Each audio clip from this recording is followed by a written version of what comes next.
Nous, on s'appelle Globule Vivre avec le cancer et on s'occupe principalement des patients atteints de leucémie et donc qui sont en chambre stérile. Et c'est des chambres, par exemple, pour vous donner une idée, c'est une chambre dans laquelle on n'a pas le droit aux livres parce que c'est pas stérilisable.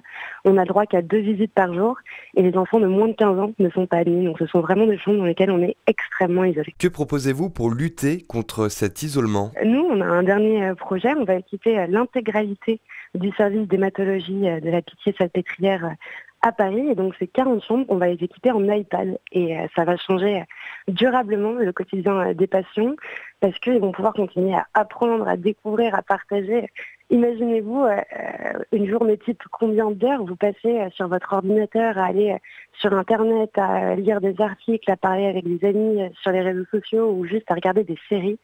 Et bien là, les patients vont pouvoir faire pareil et ça va changer leur quotidien. Comment fonctionne le processus de stérilisation? Alors, ça dépend des hôpitaux, mais à la Pitié-Salpêtrière, c'est tout simplement les infirmières, le personnel soignant qui les nettoie avec un produit qui est spécial, qui est dédié, pour ensuite les faire entrer en chambre stérile. Et la particularité de nous, ce qu'on fait à la Pitié-Salpêtrière, c'est que ces iPads, ils vont être encastrés en mur dans des bras articulés, donc ce qui va permettre aussi d'être utilisés facilement, mais surtout, ça va permettre qu'ils ne bougent pas des chambres et donc que les infirmières n'aient pas tout le temps à les sortir, les distribuer, les nettoyer et donc à perdre du temps. Alors, comment a germé l'idée de Globule? Alors, Globule est né de l'idée d'un ancien patient, Antoine Collin, qui était un de nos amis, on était en cours avec lui. Et lui, il était atteint d'une leucémie, il avait passé un long moment en chambre stérile.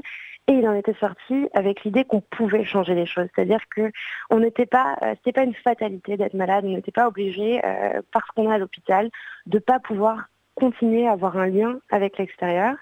Et du coup, malheureusement, Antoine est décédé, mais on a décidé de reprendre son projet parce que on trouve qu'il incarnait ce dynamisme de la jeunesse, Antoine qui avait une vingtaine d'années, et ce rapport qu'on a au numérique. Et se dire que aujourd'hui, c'est complètement aberrant et un peu dommage qu'on ne puisse pas garder ces usages-là qui vraiment concrètement changent la vie des patients.